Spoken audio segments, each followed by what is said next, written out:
तर पहा आपला प्रश्न पहिला आहे, महाराष्ट्राला लाभलेल्या भूमीपैकी डॅश टक्के क्षेत्राचा उपयोग पिके घेण्यासाठी केला जातो. मित्रांनो, तुम्हाला ऑलरेडी प्रश्नाचं उत्तर येत असेल तर 3 ते 5 सेकंदामध्ये आपण कमेंट करून उत्तर द्या, म्हणजे एक प्रकारे आपलं रिव्हिजन याच व्हिडिओमध्ये होऊन जाईल. तर पहा, महाराष्ट्राला लाभलेल्या भूमीपैकी किती टक्के क्षेत्राचा उपयोग जो आहे तो पिकं घेण्यासाठी करण्यात येतो. आणि या प्रश्नाचं उत्तर होईल पर्याय क्रमांक 3, 56.6%. मित्रांनो, प्रश्न महत्त्वाचा आहे. 56.6% इतकं जो क्षेत्र आहे, कोणतं कितीपैकी क्षेत्र आहे हे, तर महाराष्ट्राला लाभलेली जेवढी काही भूमी आहे त्यापैकी 56.6% क्षेत्र यामध्ये पीक घेतलं जातं. पर्याय 3 आपलं योग्य उत्तर होईल. प्रश्न दुसरा आहे, श्वासोच्छवास क्रियेदरम्यान वनस्पतीकडून रात्री कोणता वायू सोडला जातो. पहा, ज्यावेळेस जे श्वास घेण्याचं किंवा सोडण्याचं काम करत असते पहा वनस्पती, तर ती रात्रीच्या वेळी कोणता वायू ही सोडत असते. आणि याचं उत्तर आहे पहा पर्याय क्रमांक 3, कार्बन डायऑक्साईड हा जो वायू आहे हा रात्रीच्या वेळी वनस्पती सोडत असतात. लक्षात ठेवायचे, महत्त्वाचा प्रश्न आहे हा देखील, कारण हा प्रश्न आपल्याला आरोग्य विभागाला 1 वर्ष विचारण्यात आलेला होता, त्यामुळे हा प्रश्न आपण घेतलेला आहे. पर्याय क्रमांक 3 आपलं उत्तर होईल कार्बन डायऑक्साईड. प्रश्न तिसरा आहे, गलगंड हा आजार खालीलपैकी कोणत्या क्षाराच्या अभावामुळे होतो. पहा मित्रांनो, प्रश्न हा देखील महत्त्वाचा आहे. गलगंड नावाचा एक आजार आहे, तर कोणते आपल्या शरीराला क्षार कमी पडल्यामुळे हा आजार होतो. आणि या प्रश्नाचं उत्तर होईल पहा पर्याय क्रमांक 1, तर ज्यावेळी आपल्या शरीराला आयोडीनची कमतरता भासते पहा आयोडीन, त्यावेळी गलगंड हा आजार होत असतो. पर्याय 1 आपलं योग्य उत्तर होईल.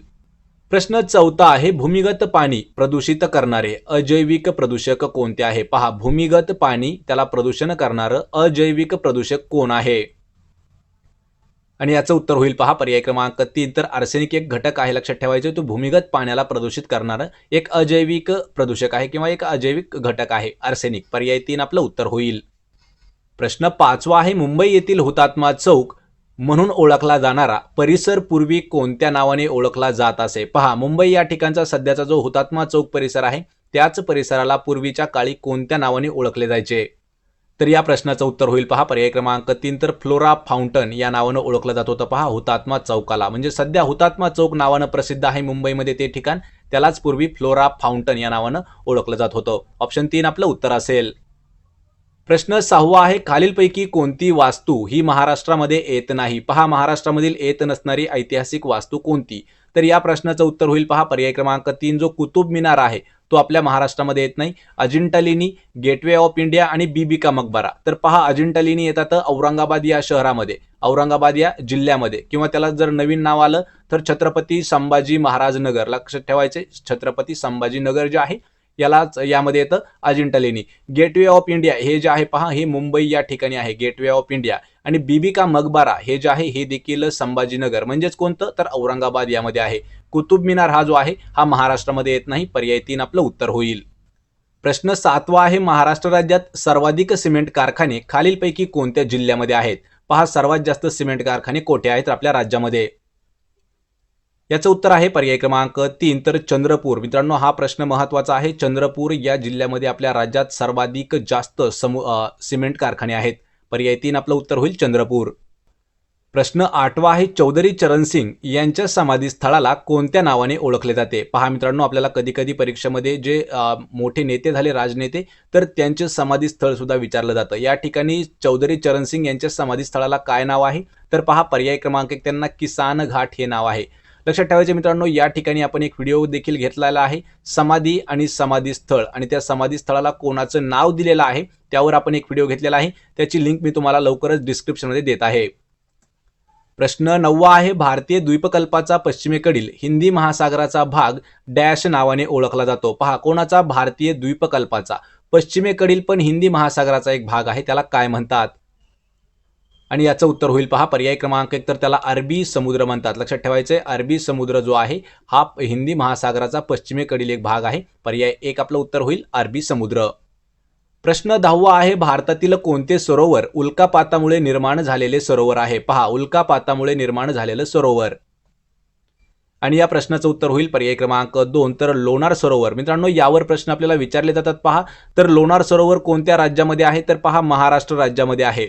कधी कधी प्रश्न विचारला जातो की महाराष्ट्र राज्यातील कोणत्या जिल्ह्यामध्ये आहे, तर बुलढाणा या जिल्ह्यामध्ये आहे पहा लोणार सरोवर. आणि हे जे आहे लोणार सरोवर हे उल्कापातामुळे तयार झालेले एक खाऱ्या पाण्याचं सरोवर आहे. पर्याय 2 आपलं उत्तर होईल लोणार सरोवर. प्रश्न 11वा आहे डॅश हा वेद भारतीय संगीताचा उगम मानला जातो. पहा म्हणजे कोणत्या वेदामध्ये भारतीय संगीताचा उगम झाला आहे असं मानण्यात येतं. आणि या प्रश्नाचं उत्तर होईल पर्याय क्रमांक 2 जो सामवेद आहे. प्रश्न इम्पॉर्टंट आहे पहा, सामवेदामध्ये भारतीय संगीताचा उगम असा आहे म्हटलं जातं. पर्याय 2 आपलं उत्तर होईल. प्रश्न 12 आहे चले जाओ चळवळ, त्यालाच आपण पहा भारत छोडो चळवळ म्हणतो, तर ती कोणत्या वर्षी सुरू करण्यात आली होती किंवा कोणत्या वर्षी सुरू झाली होती चले जाओ चळवळ? याचं उत्तर होईल पहा पर्याय क्रमांक 2 तर 1942. मित्रांनो हा प्रश्न महत्त्वाचा आहे पहा, आपल्याला 3 वेळा हा प्रश्न विचारण्यात आलेला आहे 2018च्या भरतीसाठी. तर 1942 या वर्षी भारत छोडो चळवळ जी आहे ही सुरू करण्यात आली होती किंवा सुरू झाली होती. पर्याय 2 आपलं उत्तर होईल. प्रश्न 13 आहे कोणत्या वर्षी भारताची राजधानी कोलकातावरून दिल्लीला हलवण्यात आली होती? पहा सध्या जी भारताची राजधानी दिल्ली आहे तर दिल्लीच्या पूर्वी कोलकाता हे शहर होतं. लक्षात ठेवा दिल्लीच्या पूर्वी कोणतं होतं तर कोलकाता होतं. पण कोलकात्यावरून दिल्लीला कधी राजधानी हलवण्यात आली? आणि याचं उत्तर होईल पहा पर्याय क्रमांक 3 तर 1911 या वर्षी कोलकात्यावरून. लक्षात ठेवा कोलकात्याहून दिल्ली या ठिकाणी आपली भारताची जी राजधानी आहे ती हलवण्यात आलेली होती. पर्याय क्रमांक 3 आपलं योग्य उत्तर होईल. प्रश्न 14 आहे पंचायत समिती व जिल्हा परिषद सदस्यत्वासाठी पात्र ठरण्यासाठी उमेदवाराचं कमीत कमी वय किती वर्ष पूर्ण असावे लागते? पहा पंचायत समिती आणि जिल्हा परिषदचं जर आपल्याला सदस्य व्हायचं असेल तर त्यासाठी कमीत कमी वयाची अट किती आहे? आणि या प्रश्नाचं उत्तर होईल पर्याय क्रमांक 2 तर कमीत कमी 21 वर्ष वय असायला पाहिजे. त्याच वेळी आपण पंचायत समिती किंवा जिल्हा परिषद सदस्य जे आहेत त्यासाठी पात्र होऊ शकतो. पर्याय 2 आपलं योग्य उत्तर होईल. प्रश्न 15 आहे ग्रामपंचायतीच्या थकबाकीची वसुली करण्याचे अधिकार हे कोणाकडे आहेत? पहा ग्रामपंचायतीची जेवढी काही थकबाकी आहे तर ती वसूल करण्याचे अधिकार कोणाचा आहे? या प्रश्नाचं उत्तर होईल पर्याय क्रमांक 3 तर ग्रामसेवकाकडे अधिकार असतात. लक्षात ठेवा ग्रामसेवक जो आहे हा गावातील महत्त्वाचे कामं करतो. त्यापैकीच त्यांचं एक काम आहे की ग्रामपंचायतीची जेवढी काही थकबाकी आहे पाणीपट्टी नळपट्टी किंवा ते जी घरपट्टी असेल ती वसूल करण्याचं काम जे आहे हे ग्रामपंचायतीचं आहे आणि ते करतो कोण तर ग्रामसेवक. पर्याय 3 आपलं उत्तर होईल. प्रश्न 16 आहे ज्याच्यासारखा दुसरा कोणीही नाही असा, तर यासाठी कोणता एक शब्द वापरण्यात येतो? पहा एक म्हणजे त्याच्यासारखा कोणीच नाही म्हणजे दुसरा कोणी नाही यासाठी एक शब्द वापरला जातो. आणि याचं उत्तर होईल पहा पर्याय क्रमांक 2 अद्वितीय. म्हणजेच काय तर त्याच्यासारखा दुसरा कोणीही नाही त्याला वापरला जातो अद्वितीय. ऑप्शन क्रमांक 2 आपलं उत्तर होईल. प्रश्न 17 आहे कानाने हलके असणे या वाक्प्रचाराचा योग्य अर्थ काय असेल? पहा कानाने हलके असणे याचा अर्थ काय होईल? याचं उत्तर होईल पहा पर्याय क्रमांक 3 तर कशावरही पटकन विश्वास ठेवणे त्यालाच म्हणतो आपण कानाने हलके असणे. ऑप्शन क्रमांक 3 आपलं उत्तर होईल. प्रश्न 18 आहे इतिहासातील 3 प्रसिद्ध लढायांमुळे गाजलेले पानिपत हे शहर कोणत्या राज्यामध्ये आहे? पहा इतिहासात 3 पानिपतच्या लढाया झाल्या होत्या तर त्या लढाईमुळे गाजलेलं जे गाव आहे ते शहर आहे ते आहे पानिपत. तर पानिपत शहर कोणत्या राज्यात आहे? याचं उत्तर होईल पहा पर्याय क्रमांक 4 तर पानिपत जे आहे हे हरियाणा या राज्यामध्ये आहे आणि हरियाणा या राज्याची राजधानी आहे पहा चंदीगड. लक्षात ठेवा तर हरियाणा या राज्यामध्ये आहे पानिपत. ऑप्शन क्रमांक 4 आपलं उत्तर होईल. प्रश्न 19 आहे जालियनवाला बाग हत्याकांड निषेधार्थ सर ही पदवी कोणी परत केली होती? पहा जालियनवाला बाग हत्याकांड कधी झाला तर 1919 साली झाला. तर त्याच हत्याकांडाचा निषेध करण्यासाठी खालीलपैकी कोणी त्यांना इंग्रज सरकारने सर नावाची पदवी दिली होती तर ती पदवी सरकारला त्यांनी परत केली.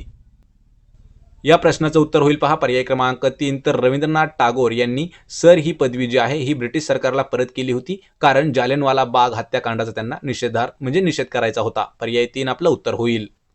प्रश्न 20 आहे महाराष्ट्रातील पहिले गिधाड अभयारण्य कोणत्या जिल्ह्यामध्ये आहे? राज्यातील पहिलं गिधाड अभयारण्य. आणि या प्रश्नाचं उत्तर आहे पहा पर्याय क्रमांक 3 तर रायगड. मित्रांनो प्रश्न महत्त्वाचा आहे तर रायगड या जिल्ह्यामध्ये आपल्या राज्यामधील पहिलं गिधाड अभयारण्य आहे. पर्याय 3 आपलं उत्तर होईल. प्रश्न 21 आहे कोणत्या देशाने तिसऱ्यांदा अंडर T20 वर्ल्ड कप जिंकलेला आहे? मित्रांनो आपण 21 ते 25 हे जे 5 प्रश्न असणार आहे तर टोटल आपण करंट अफेअर 2022 वरती आधारित घेतलेले आहेत. लक्षात ठेवायचंय तर कोणता देश आहे की त्या देशाने तिसऱ्या वेळेस अंडर T20 वर्ल्ड कप जो आहे तो जिंकला आहे? आणि या प्रश्नाचं उत्तर आहे पहा पर्याय क्रमांक 3 तर भारत म्हणजेच इंडिया या देशाने तिसऱ्या वेळी अंडर T20 वर्ल्ड कप जो आहे तो जिंकलेला आहे. पर्याय 3 आपलं उत्तर होईल. प्रश्न 22 आहे लाओ वराडकर हे कोणत्या देशाचे दुसऱ्यांदा पंतप्रधान बनले आहेत? पहा मित्रांनो प्रश्न महत्त्वाचा आहे तर लाओ वराडकर हे जे आहेत हे कोणत्या देशाचे दुसऱ्या वेळी पंतप्रधान झाले आहेत? आणि याचं उत्तर आहे पहा पर्याय क्रमांक 2 तर आयर्लंड. लक्षात ठेवा आयर्लंड या देशाचे दुसऱ्या वेळी पंतप्रधान झाले आहेत लिओ वराडकर. पर्याय 2 आपलं योग्य उत्तर होईल. प्रश्न 23 आहे खालीलपैकी कोणी मिसेस वर्ल्ड 2022चा किताब जिंकलेला आहे. पहा मिसेस वर्ल्ड 2022चा किताब कोणी जिंकला. या प्रश्नाचं उत्तर आहे पर्याय क्रमांक 2 तर सरगम कौशल या ज्या आहेत पहा मिसेस वर्ल्ड 2022चा किताब जिंकलेला आहे. पर्याय 2 आपलं उत्तर होईल. प्रश्न 24 आहे WHO वर्ल्ड हेल्थ ऑर्गनायझेशनने कोणाला मुख्य वैज्ञानिक म्हणून नियुक्त केलं आहे. प्रश्न महत्वाचा आहे पहा तर WHO चे मुख्य वैज्ञानिक म्हणून कोणाची निवड करण्यात आली.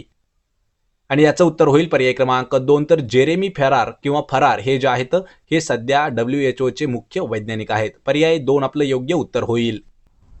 प्रश्न 25 आहे 16 डिसेंबर हा दिवस विजय दिवस म्हणून साजरा केला जातो तर तो कोणत्या देशाला स्वातंत्र्य मिळाल्यामुळे साजरा करण्यात येतो. या प्रश्नाचं उत्तर होईल पर्याय क्रमांक 2 तर बांगलादेशला स्वातंत्र्य मिळालं होतं. लक्षात ठेवायचंय बांगलादेशला स्वातंत्र्य मिळाल्यामुळे 16 डिसेंबर हा जो दिवस आहे हा आपण विजय दिवस म्हणून साजरा केला जातो. यावर आपल्याला अल्टरनेट प्रश्न विचारला होता की 16 डिसेंबरला करंट अफेअर्ससाठी तर विजय दिवस कधी साजरा केला जातो. लक्षात ठेवा विजय दिवस जो आहे हा 16 डिसेंबर या दिवशी साजरा करण्यात येतो. पर्याय 2 आपलं उत्तर होईल बांगलादेशच्या स्वातंत्र्यामुळे साजरा केला जातो. पहा आपला प्रश्न पहिला आहे डायबिटीज म्हणजेच पहा मधुमेह विकाराच्या व्यक्तीच्या रक्तातील कोणता घटक नियंत्रणात राहत नाही. ज्या लोकांना डायबिटीज झालेला असतो आपण त्याला म्हणतो पहा ज्या लोकांना मधुमेह झालेला असतो तर त्या लोकांचा रक्तामधील असा कोणता घटक असतो की तो कंट्रोलमध्ये येत नाही. प्रश्नाचं जर उत्तर आलं तर 3 ते 5 सेकंदामध्ये कमेंट करून द्या म्हणजे आपलं रिव्हिजन होत राहत असणार आहे मित्रांनो. लक्षात ठेवा रक्तातील असा कोणता घटक आहे की तो नियंत्रणात राहत नाही त्यामुळे मधुमेह होतो. आणि या प्रश्नाचं उत्तर होईल पर्याय क्रमांक 3 शर्करा म्हणजेच पहा त्याला आपण शुगर म्हणतो. तर ज्यावेळी रक्तातील शुगर कंट्रोलच्या बाहेर जाते त्यावेळेस डायबिटीज किंवा मधुमेह होत असतो आणि त्यानंतर शुगर जी आहे ही कंट्रोलमध्ये सहजासहजी येत नाही. याच ठिकाणी मित्रांनो अजून एक प्रश्न विचारला जातो आपल्याला कॅन्सर. तर कॅन्सर जो आहे हे आपल्या ज्या पेशी आहेत पहा अनियंत्रित पेशी म्हणजे पेशींवर नियंत्रण राहत नाही त्यावेळी कॅन्सर होत असतो म्हणजेच कर्करोग होत असतो. पर्याय 3 आपलं या प्रश्नाचं उत्तर होईल. प्रश्न क्रमांक 2 आहे गंधकासोबत रबर तापून ते कठीण बनवण्याच्या प्रक्रियेला काय म्हटले जाते किंवा कोणती संज्ञा आहे. कशासाठी गंधकासोबत रबर तापवलं जातं आणि ते कठीण म्हणजे अजून हार्ड बनवण्यासाठी एक प्रक्रिया केली जाते तर त्या प्रक्रियेला काय नाव देण्यात आलेलं आहे. या प्रश्नाचं उत्तर होईल पर्याय क्रमांक 1 तर त्याला वल्कनायझेशन असं म्हटलं जातं. मित्रांनो यावर आपल्याला अल्टरनेट प्रश्न असा विचारला होता की वल्कनायझेशन प्रक्रियेमध्ये रबर कशासोबत तापून ते कठीण बनवलं जातं. तर लक्षात ठेवा गंधकासोबत ते रबर तापवावं लागतं त्यावेळी ते हार्ड होतं आणि ती जी प्रक्रिया आहे त्याला वल्कनायझेशन म्हणतात. पर्याय 1 आपलं उत्तर होईल. प्रश्न 3 आहे स्वयंचलित वाहनामधून कोणता विषारी वायू बाहेर पडतो. जे आपण वाहनं वापरतो मित्रांनो लक्षात ठेवा डिझेल पेट्रोलची जी वाहनं वापरतो तर त्या वाहनामधून एक विषारी वायू बाहेर पडत असतो तर तो कोणता आहे. कारण हा जो प्रश्न आहे हा आपल्याला वनरक्षक भरतीमध्ये विचारण्यात आलेला होता. हा प्रश्न आपल्याला पोलीस भरतीमध्ये विचारण्यात आला होता. हा प्रश्न आपल्याला आरोग्य विभागात विचारण्यात आला आहे आणि हाच प्रश्न आपल्याला तलाठी भरतीला सुद्धा विचारण्यात आला आहे. म्हणजे 4-5 परीक्षेला एकच प्रश्न विचारण्यात आलेला आहे. तर लक्षात ठेवायचे पर्याय क्रमांक 1 कार्बन मोनॉक्साईड हा जो वायू आहे हा वायू विषारी आहे आणि हा जो आहे हा वाहनामधून धुरातून बाहेर पडतो. पर्याय 1 आपलं उत्तर होईल. प्रश्न 4 आहे टच स्क्रीन मॉनिटर खालीलपैकी कोणत्या प्रकारामध्ये मोडतो. मित्रांनो हा प्रश्न आपण पोलमध्ये क्रिएट केला होता पहा कम्युनिटीमध्ये युट्यूबच्या. तर त्या ठिकाणी जवळपास 60% विद्यार्थ्यांनी चुकीचे उत्तर दिले होते. तर त्यांनी दिलं होतं पहा इनपुट डिव्हाइस पण टच स्क्रीन मॉनिटर जो आहे हा इनपुट आउटपुट डिव्हाइसमध्ये येतो. पहा ऑप्शन क्रमांक 3 आपलं उत्तर होईल. का येतो कारण ज्यावेळी आपण स्क्रीनवरती टच करतो तर त्याच वेळेस आपल्याला रिप्लाय मिळतो. आपण ज्यावेळेस टच करतो त्याला म्हणतो पहा आपण इनपुट दिला आणि त्याच ठिकाणी आपल्याला फीडबॅक मिळतो म्हणजे त्याला आपण लगेच आउटपुट देखील आपल्याला मिळतो. त्यामुळे ते जे डिव्हाइस आहे त्यामुळे जे स्क्रीन टच डिव्हाइस आहे त्याला म्हटलं जातं पहा इनपुट आउटपुट डिव्हाइस. ऑप्शन क्रमांक 3 आपलं उत्तर होईल. प्रश्न 5 आहे संगणकासोबत इलेक्ट्रॉनिक्स संसाधने जोडण्यासाठी सर्वसाधारणपणे डॅश पोर्टचा वापर केला जातो. पहा मित्रांनो प्रश्न महत्त्वाचा आहे. ज्यावेळी कम्प्युटरला आपण एक प्रकारे पहा पेन ड्राईव्ह जोडतो मोबाईल कनेक्टर जोडतो तर ती जी जोडण्यासाठी डिव्हाइस जोडण्यासाठी वापरण्यात येणारा जो पोर्ट आहे तर तो पोर्ट कसा असतो. लक्षात ठेवा त्याला म्हटलं जातं पर्याय क्रमांक 3 USB port. USB port universal serial bus हा त्याचा USBचा फुल फॉर्म आहे. लक्षात ठेवा फुल फॉर्म काय आहे तर युनिव्हर्सल सिरियल बस. कारण यावरती प्रश्न आपल्याला विचारण्यात आलेले आहेत त्यामुळे हा प्रश्न देखील इम्पॉर्टंट आहे. ऑप्शन 3 आपलं उत्तर असेल. प्रश्न 6 आहे मानसिंग देव हे अभयारण्य कोणत्या जिल्ह्यामध्ये आहे. पहा या ठिकाणी मनसिंग देव झाला आहे पण ते ॲक्च्युली आहे मानसिंग देव. हे जे अभयारण्य आहे हे कोणत्या जिल्ह्यामध्ये आहे? याचं उत्तर होईल पहा पर्याय क्रमांक 2, तर नागपूर या जिल्ह्यामध्ये आहे मानसिंग देव अभयारण्य. मानसिंग देव अभयारण्य नागपूरमध्ये आहे. ऑप्शन 2 आपलं उत्तर होईल. प्रश्न 7वा आहे महाराष्ट्र आरोग्य विज्ञान विद्यापीठ याची स्थापना कोणत्या वर्षी करण्यात आली? लक्षात ठेवा मित्रांनो, प्रश्न महत्त्वाचा आहे. महाराष्ट्र आरोग्य विज्ञान विद्यापीठाची स्थापना कधी करण्यात आलेली आहे? याचं उत्तर होईल पहा पर्याय क्रमांक 3, तर 1998 या वर्षी करण्यात आलेली आहे महाराष्ट्र आरोग्य विज्ञान विद्यापीठाची स्थापना. या ठिकाणी आपल्याला अल्टरनेट प्रश्न विचारला होता की कोणत्या जिल्ह्यामध्ये आहे. लक्षात ठेवायचंय, तर 98 ची स्थापना आहे आणि जिल्हा आहे त्याचा नाशिक. ऑप्शन क्रमांक 3 आपलं योग्य उत्तर होईल. प्रश्न 8वा आहे भारतातील सर्वात महत्त्वाचे नावाशेवा बंदर महाराष्ट्राच्या कोणत्या जिल्ह्यामध्ये येते? पहा, भारतातील महत्त्वाचं असणारं एक बंदर आहे, त्याचं नाव आहे नावाशेवा. तर हे बंदर राज्याच्या कोणत्या जिल्ह्यात आहे? या प्रश्नाचं उत्तर होईल पहा पर्याय क्रमांक 2, तर रायगड. मित्रांनो, प्रश्न महत्त्वाचा आहे, तर रायगड या जिल्ह्यामध्ये आहे नावाशेवा बंदर. पर्याय 2 आपलं उत्तर होईल. प्रश्न 9वा आहे सागरेश्वर हे अभयारण्य खालीलपैकी कोणत्या जिल्ह्यामध्ये स्थित आहे? पहा, या ठिकाणी परत एक वेळा अभयारण्य विचारला आहे की सागरेश्वर अभयारण्य कोणत्या ठिकाणी आहे? आणि या प्रश्नाचं उत्तर होईल पहा पर्याय क्रमांक 4, तर सांगली. मित्रांनो, प्रश्न महत्त्वाचा आहे. सांगली या शहरामध्ये किंवा सांगली या जिल्ह्यामध्ये आहे सागरेश्वर अभयारण्य. ऑप्शन क्रमांक 4 आपलं उत्तर होईल. प्रश्न क्रमांक 10 आहे महाराष्ट्रातील कोणत्या शहराला सरोवरांचे शहर म्हणून ओळखले जाते? पहा, सरोवरांचे शहर या ठिकाणी एक प्रकारे आपण याला टोपण नाव म्हणू शकतो. पहा, शहराला दिलेलं टोपण नाव आहे. या ठिकाणी अजून असे काही शहर आहेत त्याचा देखील आपण उल्लेख करणार आहोत. तर सरोवरांचे शहर हे जे आहे पर्याय क्रमांक 3 ठाणे या जिल्ह्याला म्हटलं जातं. या ठिकाणी लक्षात ठेवायचे, ठाण्यावरून अजून एक प्रश्न विचारला जातो की 52 दरवाजाचे शहर. 52 दरवाजाचे शहर त्याला काय म्हटलं जातं? पहा, औरंगाबाद शहर त्याचं टोपण नाव आहे 52 दरवाजाचं शहर. प्रश्न क्रमांक 11 आहे कोणते शहर वाईन कॅपिटल ऑफ इंडिया या नावाने ओळखले जाते? पहा, परत एक वेळा या ठिकाणी टोपण नाव विचारलं आहे. वाईन कॅपिटल ऑफ इंडिया हे जे आहे हे पर्याय क्रमांक 1, तर नाशिक या शहराला ओळखले जातं wine capital of India. Option क्रमांक 1 आपलं उत्तर होईल. प्रश्न क्रमांक 12 आहे भारतातील पहिली जनगणना खालीलपैकी कोणत्या वर्षी करण्यात आली होती? पहा, आपल्या देशातील पहिली जनगणना कधी झाली होती? आणि याचं उत्तर होईल पर्याय क्रमांक 4, तर 1872 या साली झालेली आहे पहिली जनगणना देशामध्ये. आणि जनगणना जी आहे दर 10 वर्षानंतर घेतली जाते. आपली जी शेवटची जनगणना आहे पहा 2011 या वर्षी झालेली आहे, कारण कोविडमुळे 2021 मधील जी जनगणना आहे ही पुढे लोटली गेली आहे. लक्षात ठेवायचं आहे, दर 10 वर्षांनी घेतली जाते जनगणना आणि पहिली झालेली आहे 1872 मध्ये. ऑप्शन 4 आपलं उत्तर असेल. प्रश्न 13वा आहे बिहू हे लोकनृत्य कोणत्या राज्याशी संबंधित आहे? पहा, बिहू लोकनृत्य.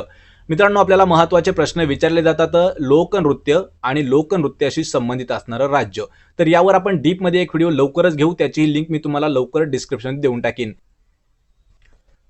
तर ऑप्शन क्रमांक 4 आपलं योग्य उत्तर असणार आहे. पहा, आसाम या राज्याशी संबंधित आहे बिहू लोकनृत्य. पर्याय 4 आपलं उत्तर होईल. प्रश्न 14 आहे महात्मा गांधींच्या हत्या प्रकरणामध्ये नथुराम गोडसेसह डॅश या आरोपीला सुद्धा फाशीची शिक्षा झाली होती. पहा मित्रांनो, प्रश्न महत्त्वाचा आहे. ज्यावेळी महात्मा गांधीजींची हत्या केली होती नथुराम गोडसे यांनी, तर नथुराम गोडसे सोबत अजून एक त्यांचा साथी होता, तर त्याला सुद्धा फाशीची शिक्षा दिली होती. तो कोण होता? आणि या प्रश्नाचं उत्तर होईल पर्याय क्रमांक 1, तर विनायक आपटे जे आहेत हे देखील नथुराम गोडसे सोबत होते आणि या दोघांनी मिळून जवळपास महात्मा गांधीजींची हत्या केली होती. पर्याय 1 आपलं उत्तर होईल. प्रश्न 15 आहे भारतीय राष्ट्रीय काँग्रेसचे 1907 मध्ये सुरत या ठिकाणी झालेलं अधिवेशन प्रथम कोणत्या ठिकाणी होणार होतं? पहा, प्रश्न हा भरपूर महत्त्वाचा आहे. तर भारतीय राष्ट्रीय काँग्रेसचं 1907 ला जे अधिवेशन सुरत या ठिकाणी झालं, तर ते सुरतला होण्याच्या आधी ते कोणत्या ठिकाणी होणार होतं? तर या प्रश्नाचं उत्तर होईल पर्याय क्रमांक 1, तर नागपूर या ठिकाणी होणार होतं. लक्षात ठेवायचं मित्रांनो, प्रश्न हा महत्त्वाचा आहे. तर नागपूर या ठिकाणी 1907 ला भारतीय राष्ट्रीय काँग्रेसचं जे अधिवेशन आहे ते होणार होतं, पण त्या ठिकाणाहून ते हलवून सुरत या ठिकाणी ते करण्यात आलेलं होतं. पर्याय 1 आपलं उत्तर असणार आहे नागपूर. प्रश्न 16 आहे भारताला स्वातंत्र्य मिळाले तेव्हा महात्मा गांधी कोणत्या राज्यामध्ये होते? यावर 2 प्रश्न तयार होतात. भारताला स्वातंत्र्य कधी मिळालं? लक्षात ठेवा, 15 ऑगस्ट 1947 रोजी भारताला स्वातंत्र्य मिळालं. आणि ज्या दिवशी भारताला स्वातंत्र्य मिळालं महात्मा गांधी त्या वर्षी कोणत्या राज्यात होते? पर्याय क्रमांक 4, तर पश्चिम बंगाल. पहा, पश्चिम बंगाल या राज्यामध्ये होते त्यावेळेस महात्मा गांधी. पर्याय 4 आपलं उत्तर होईल. प्रश्न 17 आहे खालीलपैकी कोणत्या लढाईने इंग्रजी सत्तेचा पाया बंगालमध्ये रोवला गेला? किंवा खालीलपैकी अशी कोणती लढाई आहे की त्या लढाईद्वारे इंग्रज जे आहेत हे बंगालमध्ये स्थिर झाले? आणि या प्रश्नाचं उत्तर होईल पहा पर्याय क्रमांक 2, तर जी प्लासीची लढाई होते. पहा मित्रांनो, या ठिकाणी आपल्याला ऑप्शन क्रमांक दिलेले नाहीत, पण आपण समजून घ्या. पर्याय क्रमांक 2 आपलं योग्य उत्तर होईल. तर प्लासीच्या लढाईमुळे इंग्रजी सत्तेचा जो पाया आहे हा बंगालमध्ये रोवला गेला होता. पर्याय 2 उत्तर असेल. प्रश्न 18 आहे, अल हिलाल हे वर्तमानपत्र खालीलपैकी कोणी सुरू केलं होतं? पहा, या वर्तमानपत्राचं नाव आहे अल हिलाल. हे कोणी सुरू केलं होतं? या प्रश्नाचं उत्तर होईल पर्याय क्रमांक 1, तर मौलाना आझाद यांनी सुरू केलेलं वर्तमानपत्र आहे पहा अल हिलाल. या ठिकाणी आपण हा प्रश्न जो आहे हा कम्युनिटीमध्ये पोस्ट केला होता. त्या ठिकाणी भरपूर विद्यार्थ्यांनी बॅरिस्टर जींना दिलं होतं. लक्षात ठेवा, बॅरिस्टर जींना हे चुकीचं उत्तर आहे. तर मौलाना आझादनी सुरू केलेलं आहे अल हिलाल वर्तमानपत्र. ऑप्शन 1 आपलं उत्तर होईल. प्रश्न 19 आहे, महानगरपालिका आयुक्तांना केव्हाही परत बोलवण्याचा अधिकार हा डॅशकडे असतो किंवा अधिकार. लक्षात ठेवा, या ठिकाणी अधिकारी झाला आहे. तर महाराष्ट्र ज्या महानगरपालिका आयुक्त आहेत त्यांना कधीही परत बोलवण्याचा अधिकार जो आहे हा पर्याय क्रमांक 4 राज्य शासनाकडे असतो. ऑप्शन 4 आपलं उत्तर होईल. प्रश्न 20 आहे, औरंगाबाद हे शहर डॅश दरवाजांचे शहर म्हणून ओळखले जाते. मित्रांनो, आपण पाठीमागच याचं एक्सप्लेनेशन घेतलं आहे, त्यामुळे आपण डायरेक्ट उत्तर पाहूया. तर पर्याय क्रमांक 2 52 दरवाजे. लक्षात ठेवा, औरंगाबाद हे जे शहर आहे हे 52 दरवाजेचे शहर म्हणून ओळखले जाते. ऑप्शन 2 आपलं उत्तर असेल. प्रश्न 21 आहे, खालीलपैकी कोणत्या संस्थेने नुकतेच फास्टर या नावाचे एक सॉफ्टवेअर लॉन्च केले आहे? मित्रांनो, या व्हिडिओमध्ये 21 ते 25 हे जे 5 प्रश्न असणार आहेत हे टोटल आपण करंट अफेअर्स 2022 वर आधारित घेतलेले आहेत. तर पहा, या ठिकाणी खालीलपैकी कोणत्या संस्थेने फास्टर या नावाचे एक ॲप्लिकेशन किंवा एक सॉफ्टवेअर जे आहे हे सुरू केलं आहे? तर या प्रश्नाचं उत्तर होईल पर्याय क्रमांक 3, तर सर्वोच्च न्यायालय. लक्षात ठेवा, सर्वोच्च न्यायालयाने फास्टर या नावाचं एक ॲप्लिकेशन म्हणजे सॉफ्टवेअर जे आहे हे लॉन्च केलेलं आहे. पर्याय 3 आपलं उत्तर होईल सर्वोच्च न्यायालय. प्रश्न 22 आहे, सध्या चर्चेत असलेले सरिस्का व्याघ्र प्रकल्प खालीलपैकी कोणत्या राज्यामध्ये स्थित आहे? पहा, सरिस्का व्याघ्र प्रकल्प कोणत्या राज्यातील आहे? आणि या प्रश्नाचं उत्तर होईल पर्याय क्रमांक 2, तर राजस्थान. लक्षात ठेवा मित्रांनो, राजस्थान या राज्यामध्ये आहे सरिस्का व्याघ्र प्रकल्प. ऑप्शन क्रमांक 2 आपलं उत्तर होईल. प्रश्न क्रमांक 23 आहे, खालीलपैकी कोणता दिवस दरवर्षी जागतिक आत्मकेंद्रितपणा जागरूकता दिन म्हणून साजरा केला जातो? मित्रांनो, प्रश्न हा देखील महत्त्वाचा आहे. पहा, जागतिक आत्मकेंद्रितपणा जागरूकता दिन म्हणून कधी साजरा केला जातो? याचं उत्तर होईल पर्याय क्रमांक 1, तर 2 एप्रिल. पहा, 2 एप्रिल हा जो दिवस आहे हा जागतिक आत्मकेंद्रितपणा जागरूक दिन म्हणून साजरा करतात. ऑप्शन 1 आपलं उत्तर होईल. प्रश्न 24 आहे, आरबीआय म्हणजेच भारतीय रिझर्व्ह बँक ऑफ इंडिया याची जी स्थापना आहे ही कोणत्या वर्षी झाली? या ठिकाणी आपण पूर्ण तारीख देखील घेतलेली आहे. कधी कधी फक्त आपल्याला वर्ष विचारलं जातं आणि या प्रश्नाचं उत्तर होईल पर्याय क्रमांक 1, तर 1 एप्रिल 1935. वर्ष जर विचारलं तर फक्त 1935 सांगायचं आहे मित्रांनो. 1 एप्रिल 1935 या दिवशी आरबीआयची स्थापना करण्यात आलेली आहे. ऑप्शन क्रमांक 1 आपलं उत्तर होईल. प्रश्न 25 आहे, जागतिक व्यापार संघटनेची 13वी मंत्रिस्तरीय बैठक 2024 मध्ये कोणत्या ठिकाणी आयोजित करण्यात येणार आहे? पहा, कोणती आहे? जागतिक व्यापार संघटनेची कितवी आहे? 13वी मंत्रिस्तरीय बैठक कोणत्या वर्षी होणार आहे? 2024 ला. ती कोणत्या ठिकाणी आयोजित आहे? आणि या प्रश्नाचं उत्तर होईल पर्याय क्रमांक 3, संयुक्त अरब अमिराती. म्हणजेच पहा, आपण त्याला UAE म्हणतो. साध्या शब्दात सांगायचं झालं तर पहा, सरळ सरळ म्हणायचं झालं तर दुबई. पण दुबई लक्षात ठेवा हे एक शहर आहे, त्याचं नाव आहे संयुक्त अरब अमिराती. त्यालाच आपण UAE म्हणतो. लक्षात ठेवा. तर त्या ठिकाणी होणार आहे 13वी मंत्रिस्तरीय बैठक जागतिक व्यापार संघटनेची. वर्ष आहे त्याचं 2024. ऑप्शन क्रमांक 3 आपलं उत्तर होईल.